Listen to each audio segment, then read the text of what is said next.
So one of the biggest questions I get when I'm at work dealing with cameras is when a customer usually goes, "What is FPS?"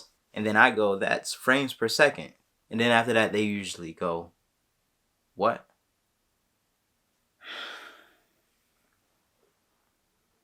Got the chick, I call it Lola. She feel like the ocean, like to drink and smoke some Doja. And I feel like smoke. Yo, what's going on, you guys? It's your boy Jay Kawhi, your Detroit camera guy. And today we're going to be talking about frame rates. I am feeling a little ill today, so I apologize if I don't exactly sound like myself. But just bear with me though. I should probably start off explaining exactly what a frame rate is. Hey Siri. No, I'm just playing. So similar to images, when you take pictures, your shutter opens and closes, giving exposure of light to your sensor. Well, when it comes to video, technically your shutter is always open, so wouldn't that mean you got light constantly coming in? Well, while you're not exactly wrong, video compensates for the shutter using black digital images called frames. Now your frame rate is the frequency in which these black images appear in your video. Now you're probably looking at me like I'm crazy, because you're watching this video and you don't see any black images. Well, you won't see them because they happen so fast and you won't be able to catch it with the naked eye, because within every second of this video, there's about 24 frames for every second. 24 frames per second. See, you got this. Now your next question in your head should be, why do it matter? Or which frame rate should I be shooting at? Well, it depends on what exactly you're trying to accomplish. There's a lot of things you could be shooting when it comes to vlogs, films, sporting events, you name it. Each and every category has a set preferred frame rate. When you're shooting like a short film or just recording a vlog, you can shoot in about 24 or 30 frames per second.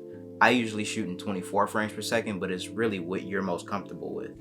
The slower the frame rate, you get what's called motion blur, which makes everything seems a bit more calm and cinematic. Now there's nothing wrong with shooting a vlog in 60 frames per second, but everything does tend to move a lot quicker, as you can probably see. So that motion blur kind of goes away a little bit. Now the only time I ever use a higher frame rate when shooting a short film is when I intend to put the video in. The reason being, if you slow down 30 frames per second, your footage can look really choppy, almost like video game lag. Just to give you an example, here's a little test clip.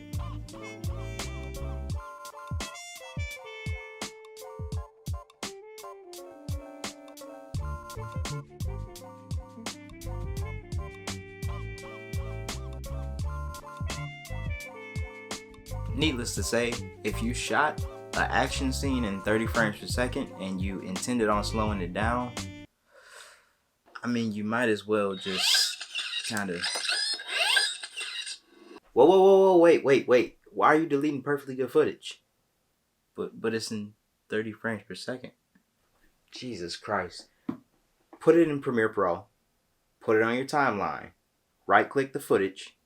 Go over to time interpolation. Select optical flow. Hit enter to render that clip and play it back. It should be good as new. Put it down. Not every situation you'll find that time interpolation will fix you slowing down 30 frames per second, but if you do run into that situation, it's worth a shot. That's all I have for you guys today on frame rates. If you enjoyed the video and it was helpful, don't forget to like and subscribe, and even leave a comment down below on what other scenarios and frame rates do you guys mix together to get your perfect result. Until next time, peace. I need to figure out another way to close out my video. You know what? Don't even worry about it.